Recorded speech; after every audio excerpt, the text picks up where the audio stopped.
ராதே கிருஷ்ணா. ஸ்ரீமதே ராமானுஜாய நமஹ.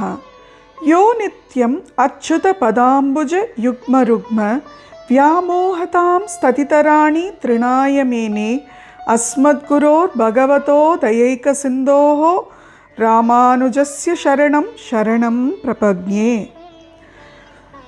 பெண் பிள்ளை அழகாக பேசின்னு வரா. 26 வாக்கியங்கள் பேசிட்டா.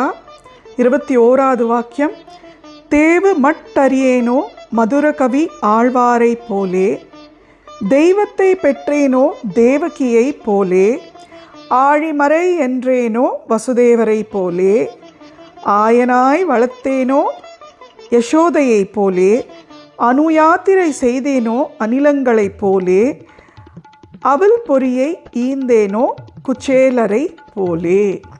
இது வரைக்கும் பார்த்தோம்.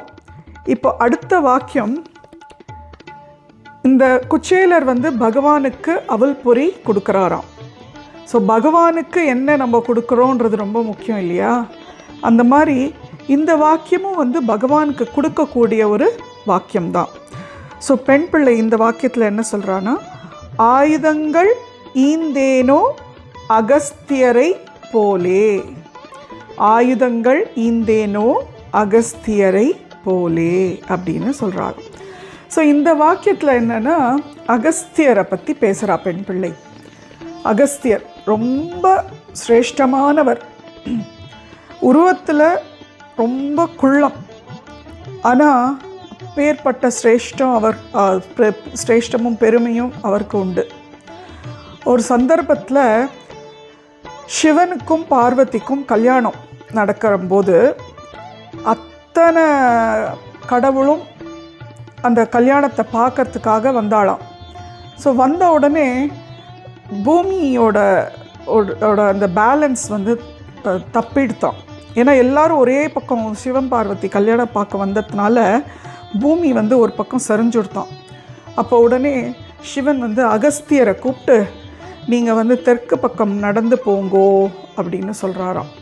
ஏன்னா அப்போ தான் அவர் தெற்கு பக்கம் நடக்க நடக்க அந்த பூமியோட பேலன்ஸ் திரும்பியும் தான். ஸோ அந்த மாதிரி அவ்வளோ பவராக அகஸ்தியருக்கு. And he is a very knowledgeable person. அகஸ்தியருக்கு இருக்கிற அறிவு அப்பாற்பட்ட ஒரு அறிவு. அப்படி ஒரு அறிவு இருக்கான் அகஸ்தியருக்கு. ஸோ இவர் இது ராமரோட இதில் சொல்லின்னு இருக்கா பெண் பிள்ளை. ராமரும் லக்ஷ்மணரும் சீத்தையும் அவள் வனவாசத்துக்கு வந்துட்டுருக்கா. 14 வருஷம் வனவாசம். ஸோ வந்துட்டுருக்கச்சு கரெக்டாக அகஸ்தியர் முனியோட ஆசிரமத்துக்கு அவள் வரா. வந்த உடனே அப்போ என்ன ஆகுமா, அகஸ்தியர் முனி ராமர் லக்ஷ்மணர் சீத்தையை வரவேற்கிறா. அப்போ உடனே ராமரும் லக்ஷ்மணும் சேர்ந்து தம்பதியாக அகஸ்தியரை நமஸ்காரம் பண்ணுறாளாம்.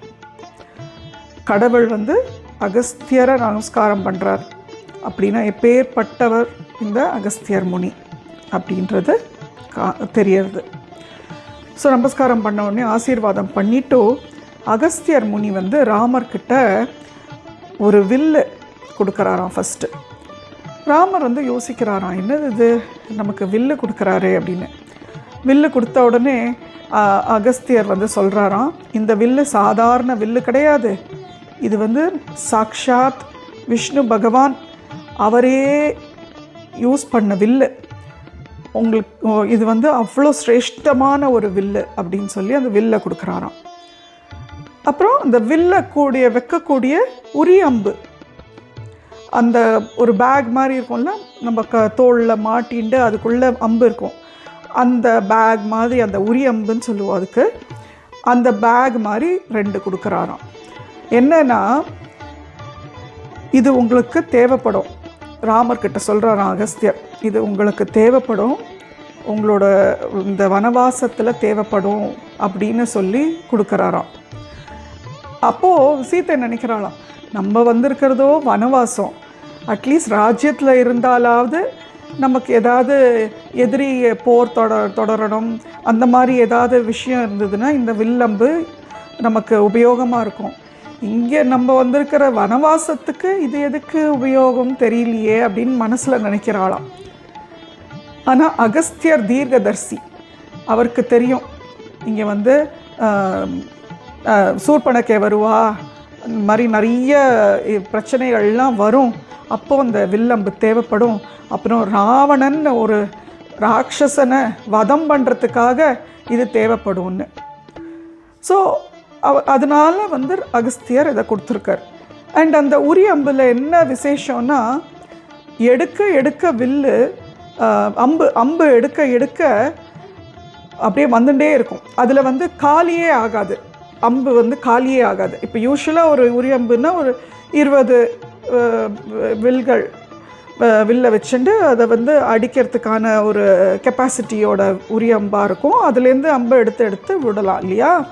இதில் அம்பு வந்து ஒரு அம்பு கூட எடுத்து அதுக்கப்புறம் திரும்பியும் அது ரீஃபில் ஆகிடும். ஸோ அந்த மாதிரி எடுக்க எடுக்க அந்த இது வந்து அக்ஷய பாத்திரம் மாதிரி அப்படியே ரீஃபில் ஆகிட்டே இருக்குமா. ஸோ அதுதான் அந்த விசேஷம்னு சொல்லி அவர் கொடுக்குறாராம். ராமரோ அழகாக மர உரையில் இருக்கார். அப்படின்னா மர உரைன்னா காட்டுக்கு வந்திருக்கிற அந்த ட்ரெஸ், ஹீஸ் அலங்கார பூஷித்தனாக இல்லை ராமர் வந்து ஒரு சாதாரணமாக ஒரு வேஷ்டி முட்டிக்கு மேலே பஞ்சகச்சமாக கட்டிண்டு, இடுப்பில் ஒரு துணி கட்டிண்டு, அவரோட பூணல் தெரியறது, அவரோட தோள்கள் விசாலமான தோள்கள் இடை எல்லாம் தெரியறது. அந்த மாதிரி ஒரு இதில் தான் இருக்காராம். அந்த மாதிரியான ஒரு உருவத்தில் அகஸ்தியர் பார்த்து அப்படியே ஆனந்திக்கிறாராம் ராமரை. அவ்வளோ அழகு. நமக்கும் வந்து திருப்பதி போகிறோன்னு வச்சுக்கோங்களேன், திருப்பதியில் வந்து பெருமாள் வந்து நிஜபாத தர்ஷனம்னு ஒரு தர்ஷனம் இருக்கும். அதில் என்னென்னா, பெருமாளுக்கு வந்து ஜஸ்ட் ஒரே ஒரு வஸ்திரம், ஒரே ஒரு துணியை மட்டும் இடுப்பில் கட்டியிருப்பா, துளசி மாலையை போட்டிருப்பா. அந்த ஒரு தர்ஷனத்தில் நம்ம பெருமாளை பார்த்தோன்னா ஒரு அப்பேற்பட்ட ஒரு ஆனந்தம் கிடைக்கும். ஏன்னா பெருமாளோட தோள்கள், கை தோளெல்லாம் இவ்வளோ அழகாக விசாலமாக இருக்குது அப்படின்றதெல்லாம் பெருமாளோட ஃபுல்லாக ஒரு அந்த கம்ப்ளீட் லுக் ஆஃப் காட் அது வந்து அந்த ஒரு தர்ஷனத்தில் தான் நமக்கு கிடைக்கும். அந்த மாதிரி பெருமாளை வந்து ஃபுல்லாக சர்வாலங்கார பூஷித்தையாக பார்த்தோன்னா ஃபுல்லாக கவர்டாக இருக்கிறச்சே வெறும் கண்ணும் காலும் மட்டும்தான் தெரியுமா பெருமாளுக்கு. ஸோ அந்த மாதிரி இல்லாமல் ராமரை வந்து இந்த மர உரியில் பார்க்குறது அவ்வளோ விசேஷமாக. இப்போ கூட அனந்த பத்மநாபன் கோவிலில் ஒரு சன்னதி இருக்குது, ராமரோட சன்னதி. அந்த சன்னதியில் வந்து 2 விதமான அலங்காரங்கள் பண்ணுவாள். ஒரு அலங்காரத்தில் வந்து ராமர் வந்து இந்த மர உரி வேஷத்தில் தான் இருப்பார், பூஷணத்தை அந்த வேஷம் தரிச்சிருப்பார். தட் இஸ் இந்த காட்டுக்கு போன போது என்ன வேஷத்தில் இருந்தாரோ அந்த வேஷத்தில் இருப்பார். இன்னொரு அலங்காரம் வந்து ராஜ அலங்காரம், அதில் வந்து சர்வாபரண பூஷித்தனா இருப்பார். ஸோ அனந்த பத்மநாபன் கோவிலுக்கு போகிறேன்னா நீங்கள் மறக்காமல் இந்த ராமர் மர உரியோட வேஷபூஷணங்களோடு இருக்கிற இந்த ராமரை கண்டிப்பாக தரிசனம் பண்ணணும். அப்பேற்பட்ட ஒரு அழகு மிஸ்டர் யூனிவர்ஸ்னு சொல்லலாம், அந்த மாதிரி ஒரு அழகு தான். ஸோ இந்த பெண் பிள்ளை நம்ம இந்த விஷயத்துக்கு வருவோம் திரும்பியும்.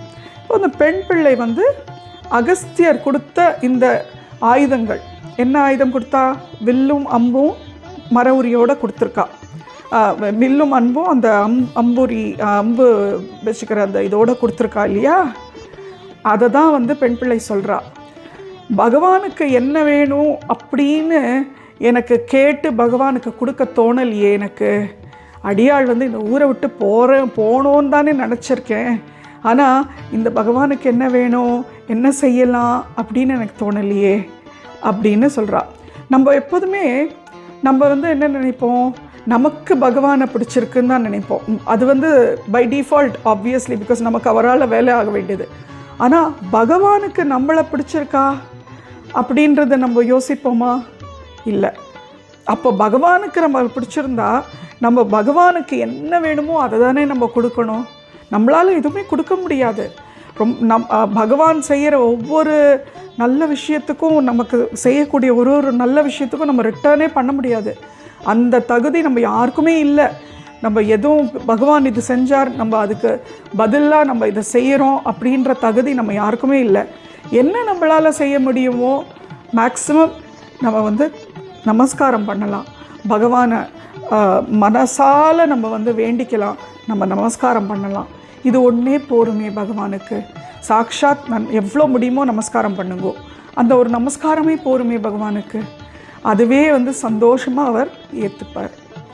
அந்த மாதிரி அகஸ்திய முனி அவ்வளோ அழகாக பகவானுக்கு அந்த நேரத்தில் அவருக்கு என்ன தேவைப்படும் அப்படின்னு கரெக்டாக தீர்க்க தரிசனத்தில் கண்டுபிடிச்சி அந்த ஒரு விஷயத்தை அழகாக பகவான்கிட்ட கொடுத்துட்டார். அந்த மாதிரி அடியாள் இங்கே இருக்கேன், ஆனால் அதெல்லாம் அடியாளுக்கு தோணவே இல்லை சுவாமி. அடியாள் ஒரு மொசல் புழுக்க சுவாமி, வரப்பில் கடந்தா என்ன, வயலில் கடந்தா என்ன, என்னால் எந்த பிரயோஜனமும் இல்லை சுவாமி, அதனால் நான் இந்த ஊரை விட்டே போகிறேன் அப்படிங்கிறாளாம். இதில் என்ன ஆச்சரியம்னா, ராமானுஜர் அந்த காலத்தில் லக்ஷ்மணனாக இருந்து இதை பார்த்து அனுபவித்தவர். அவருக்கு தெரியும் ராமருக்கு இந்த மாதிரி ஆயுதங்களை அகஸ்தியர் கொடுத்த விஷயம். ஸோ இவருக்கு எல்லாம் கண் முன்னால் வரதான் பெண் பிள்ளை சொல்ல. எப்பேற்பட்ட ஒரு ஞானம் பாரு இந்த பெண் பிள்ளைக்கு, எல்லா விஷயத்தையும் தெரிஞ்சுருக்காளே, அந்த இடத்துல அவள் இருந்தா மாதிரி அந்த அளவுக்கு அவள் அனுபவித்து பேசுகிறாளே அப்படின்னு அப்படியே ஆனந்திச்சுக்கிறாராம். அப்படியே ஆனந்திச்சு பெண் பிள்ளைக்கு ஒரு அனுகிரகம் பண்ணிடுறாராம். ஸோ இந்த வாக்கியம், ஆயுதங்கள் ஈந்தேனோ அகஸ்தியரை போலே. ராதே கிருஷ்ணா. ஸ்ரீமதே ராமானுஜாய நமஹ.